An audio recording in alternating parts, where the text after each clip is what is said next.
At sana yung mga bashers na yan, kumbaga sa kaibigan, magkaroon kayo ng pakikisama, hintayin nyo muna maipalabas. Huwag nyo husgahan habang pinanonood ng mga tao at huwag kayong pakialaman at unahan ang mga taong siraan sila, baka hindi kami panoorin. Sobrang happy ako nung tumawag si Direk na tinawagan niya ako, in-offer niya sa akin yung role, tapos yung dual role nga daw. So, excited naman po ako. Happy ako na mapasama din sa production. Plus, kasama daw si Allen, di ba? Alam naman natin na lagi nag-best actor si Allen. So, yun. So, masarap kasi magtrabaho kapag magagaling po yung mga kasama mo. Kumusta yung pakiramdam na after 20 years, nagkaroon ka na ng acting award? First time. Oo nga. Actually, never ko po naisip na magkaka-award daw. Kasi di ba dati pa lang, parang sabi ko, ano ba yan? Wala mo lang ka-award. Kahit best new, best, di ba? Pero meron naman, FHM. Sabi ko, siguro hanggang doon na lang to. Tapusin na natin to. So, happy ako. Pero never ko in-expect po na magkakaroon po ako ng award. Basta nagtatrabaho lang ako, ginagawa ko lang kung ano yung sinasabi. Kumusta yung pagtatrabaho ninyo ni Allen sa isa't isa? Kumusta siyang co-worker? Siyempre, masarap po siyang katrabaho. Diba? Tutulungan ka po niya sa mga eksena, hindi ka mahihirapan. Tsaka masarap talaga pag magagaling po yung mga kasama mo, madadala ka talaga. Hindi ka na mahihirapan internalize. Kay Allen naman, reaction mo ron sa sinabi ni Direk at ni Katrina?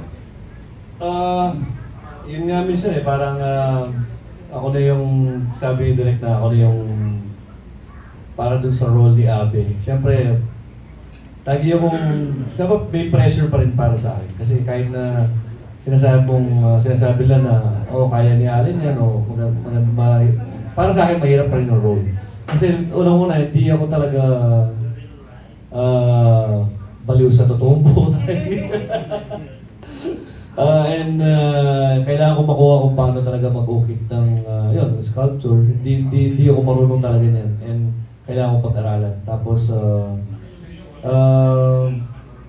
basta sa akin lang, every time naman may pelikula ako ay binibigay ko yung best ko. And kailangan ko talagang pag-aralan. Kailangan kong bigyan ng buhay yung character kasi para mapag-aralan ko. And like si Abe, sa totoong buhay, namit namin si Abe ni Direk. Pinamit sa akin ni Direk si Abe. So, nagkaroon ako ng idea kung paano siya. Before the shoot, naging pag-usap ko sa kanya, binunta namin sa bahay nila. So, from there, siyempre, doon na ako nagkakaroon ng idea kung paano yung i-portray yung role ko bilang Abe. Yun. Kaya medyo nakuha namin yung Direk. Anong pakiramdam ng mga nakatanggap ka ng ikalabing-isa na bang international acting award na? 13. May excitement pa ba? Nakakay ba? Siyempre pa rin, every time ma-attend ako ng festival, siyempre international yan. Once na umattend ako, siyempre minsan hindi ka na mananalo, minsan nanalo ka, di ba? Pero siyempre, pag nandun ka na, siyempre, ibig sabihin, hindi naman ako hipokrito para ibig sabihin, hindi ako nag-expect. Pero siyempre, di ba, kaya nga nandun ako, nag-expect ako na manalo. Pero, siyempre, nandyan na, pag nanalo ka na, siyempre, mas masaya. Di ba? Pero, hindi ko sinasabing, dapat manalo ako, dapat gano'n ako. Hindi rin. Kami, like sabi ni Katrina, hindi kami nag-expect na magkaroon ng award sa mga pelikulang ginagawa namin. Kung ginagawa namin to para sa ikakaganda ng pelikula at kung masatisfy yung director namin, mga producer namin, ginawa namin yung trabaho namin, ginawa namin yung best. So, para sa akin yun yung pinaka-importanting magawa ko sa pelikula. Okay, thank you. Sinoli naman daw. Good afternoon po and congrats sa movie. Kay Direk Louie, Direk bukod po kay Leandro Valdemor na alam natin sculptor, ikaw po ba nagbigay din ng tip o pointers kay Allen sa pagiging sculptor? Actually, tuwa ako nung ginagawa ko kasi parang nandun ako sa mga eksena. Kasi syempre, artist din ako, nag-sculptor din ako, tapos mahilig ako doon sa ganong klaseng itong pelikula to ibang genre na ginawa ko. Kakaiba ito sa lahat ng ginawa kong pelikula. Kaya medyo na yung focus ko dito grabe. Even sa cinematography, nakatutok ako. Ito yung dapat maging itsura niya. Dapat maging art house ang dating. Hindi yung mainstream, hindi indie film. Art house ang kanyang ang kanyang tawag ko dito. So, nakarelate ako. Kaya maganda ko na i-explain maigi yung role ni Abe. Na-explain ko rin ng maganda yung role ni Nida. Ganon din kay Leandro Valdemor na manguukit din. Yung ibang ginamit namin na props, siya ang gumawa, si Leandro, doon sa pelikula. So siya ang umukit. So ganoon din si Direk Joel Amanga na artist ko. Ang sarap nga magsama-sama sa isang pelikula, yung puro artist. So nabuo namin ito, nakala mo ay isang obra din. Obra po talaga, direct. Yes, matatawag ko to obra kasi medyo malaki yung ko dito eh. Talagang passion project ko tong Avenida. Salamat kay Miss Baby Go dahil itinuloy niya to. Bihira kasi yung mga producers na kumukuha ng ganitong klaseng pelikula. Pero sabi ko nga, si Miss Baby Go, pagka ganyang klase ng pelikula, ay lusob lang ng lusob. Kahit na sabihin natin naghihingalo ang industriya, nandyan siya para tumuloy ng mga proyekto na katulad ng Avenida. Direct, isa pa po, direct. Direct, second time nyo lang na-direct si Direct Joel, no? Yung una, school service. Yes. Mahirap po ba na i-direct nyo ang isang award-winning director? Nakakabawi ako sa kanya. Hindi, masarap. Kasi sabi niyo ba, pag si Joel Amangan, matatakot ka. Tapos pagka eksena mo siya, matatakot ka. Ako hindi. Kasi parang na-challenge ako sa kanya sa director. Akala ko noon, mahirap siya i-direct. Yung pala, i-direct mo siya, sinusunod ka niya, hindi siya magko-comment. Basta kung ano ang gusto ko, gagawin niya. Ayun, awa ng Diyos naman, yung isang ginawa namin, best supporting actress siya sa Urian. Urian pa. Diba? Sa Supporting. Urian, yes. Thank you, Direct. Kay Allen, kung papipiliin ka, ano mas gusto mo? Box office o award? Oo, siyempre box office na eh. Dami ng award eh. O pera na para mas kumpleto, di ba? Siyempre, yun yung kumbaga, hindi naman natin sinasabi na lahat ng ginagawa natin mga award-winning, pero siyempre gusto natin kumita yung producer natin at kumita yung mga mabuhay yung Philippine cinema, di ba? Para mas maraming mag-produce, maraming gumawa ng pelikula, maraming trabaho ng Pilipino. So, yun, di ba? Allen, tawag dito, meron ka pa bang role na hindi nagagawa? Yung parang dream role na wish mo may portray mo? Hindi ako naghangad ng dream role eh. So lahat naman kasi nang binibigay sa akin may hirap. Kaya sabi ko, kung ano na lang yung dumating, kung ano yung dumating na mas challenging, and alam kong kaya ko, gagawin ko yun. Diba? Yun. Kay Kat naman, Kat, second time mo na sa video to, no? Yung una, Child House, tama ba? Apo, Child House po. So, after ba nito, wish mo rin gumawa ng movie kay Miss Baby ko with Alan and Direct Louie? Ay, kung gugustuhin naman po nila, di ba? Hindi naman po ako magde-decide. Seriously. Di ba, pwede daw. Sabi ka na Miss Baby ko, ang bait-bait mo eh, kaya gusto ka niya maka-work lagi. Wow, thank you po. So, kay Miss Baby naman po, Miss Baby, ano pong reaction nyo na balik na naman po ang BG sa pagiging active sa paggawa ng movie? Siyempre masaya tayo at ipapakita din natin sa mga tao na nag-isip, na hindi maganda. Gusto ko na patunayan.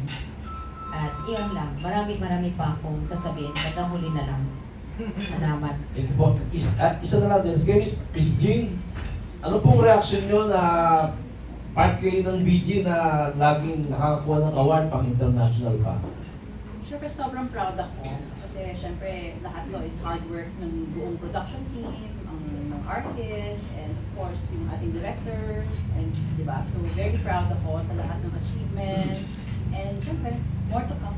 Tsaka yung umakyat sa stage. Oh, first time ko yun eh. So, first experience ko, kaya parang talaga ako nun. Alam ni Tito Dennis yun. So, very proud talaga ako. Thank you po. Congrats sa Binida. Thank you. Si Direk Joel po na-nominate siya dito ng Best Supporting Actor dito sa Avenida. Wow. Doon sa Dubai. Dubai. Si Sir Bobby. Magandang tanghali po. Direk, magandang gabi. Direk, confirm ko lang na hindi si Katrina talaga yung original choice for Avenida. Hindi. Mhm. Pinagpilian. Okay. Oo, kasi tinitingnan mo, parang parang audition, kaya nang hindi ako nagpatawag ng audition. So tiningnan ko, research, hanggang bumaba yung yung kay Katrina. So tiningnan ko yung qualities nito, si ganyan. Ay, ayoko nito, maarte yan. Yung ganon. May mga ganon ako eh. Ay, baka pag pinagawa ko to, ay, ang daming niyan, ang daming hanas niyan, ang daming demands, maarte yan, wala na yan. So, ganon yung pagkakababa hanggang hindi naman yung dahil magaling ito, kay Katrina na lang tayo, hindi yon. Napunta kay Katrina talaga yung role kasi kaya ni Katrina gampanan yung dalawa at hindi siya maarte. Ganon kasi ang mga katrabahong gusto ko eh. Ayoko nang pag maarte ka na, hindi ka na mauulit. Like, check ka na doon, blue check ka na rin parang sa Facebook. Katrina, sa'yo naman wala namang kaso sa'yo kung original choice or second choice sa mga role or ano ba? Actually, nasaktan po ako. Wow! Hindi, okay lang naman po. Wala naman. Ganun naman po talaga. Every time na may gagawin, di ba? Kailangan mo mag-screen ng mga kung sino yung bagay doon. Di ba? Kahit ako yung mag-isip, sino kayang bagay dito? Maglalagay ako ng listahan. Tapos sasalain mo din yun. Ganun po talaga. Okay. Direk and Miss Baby, hindi ito yung first time yung magkasama sa isang project. Kasi marami na, marami na rin kinalisid na awards.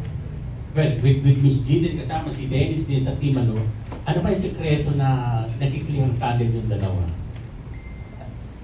Ang sikreto namin, yung producer ko, hindi nakikialam. Wala siyang, hindi pagdating sa creative side, pinapaubayan niya sa amin, hindi siya pakialam niya na. Basta, sabi ni Miss Baby sa amin, basta gusto ko na magandang pelikula. At nagtitiwala siya sa amin. Yun ang pinaka-importante. Kasi ang maraming producers, di ba, mga pakialamera, ganyan. Hanggang pumangit na yung pelikula mo. Kasi pinakikialaman na nila, hindi naman sila creatives, di ba? Yun. Dapat sa amin ibigay. Tapos, pag pinanood niya, doon siya mag-comment na, Direk, parang hindi maganda. Yun. Pwede namin sabihin, ay, ano po ang hindi maganda dyan? Pero, sinasala na rin namin, pag pinanood niya sa preview, papalakpak siya. At sasabihin niya, ay, ang ganda. So, masaya kami. And then Miss Baby, hindi niyo ba pinapressure si Direk Louie na, oy, Direk, dapat may award to itong gagawin natin. May ganun ba? Wala, hindi ako nag-pressure. Ano laging bilhin niyo sa kanila? Nagpe-pressure sa kanilang lahat, kahit sino mang director. Basta ang aking tiwala lang po sa kanilang lahat, pati sa mga artista. Wala akong anything, bahala na. Basta si Dennis ang lahat nag-care sa lahat, siya nagmamanage lahat. So, tiwala lang ang importante sa Okay. akin. Last, Direk, segue ng mensahe niyo sa mga bashers ng mga pelikula niyo, ng mga ginagawa niyong projects. Anong mensahe niyo sa kanila? Maganda yan. Gusto ko yan. Yung mga bashers ng pelikula ko, hindi ko naman sinasabing gustuhin niyo yung pelikula ko. Yung mga nagmamahal ng pelikula ko, ayun ang yung parang natutuwa ako dahil at least hindi nyo sinisira yung yung pagkakataon namin na makapagpakita ng mga pelikula namin sa tao. At sana yung mga bashers na yan, kumbaga sa kaibigan, magkaroon kayo ng pakikisama, hintayin nyo muna maipalabas. Huwag nyo husgahan habang pinanonood ng mga tao at huwag kayong pakialaman at unahan ang mga taong siraan sila, baka hindi kami panoorin.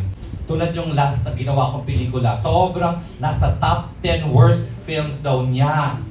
So tapos, isa siyang kritiko daw na nag-iisa lang siya sa mundo. So jury din siya. Pero asan yung pelikula ko sa abroad, puro kritiko rin na nanonood, pero siya ang nanalong Critics' Prize. Diba? So, kung ano yung trip mo, wag mo na lang, angkinin mo na lang yan dahil baka magka-level kayo nung utak mo. Ganun. Okay, congratulations At kilala mo na kung sino ka. Congratulations sa Avenida. Goldwyn yun.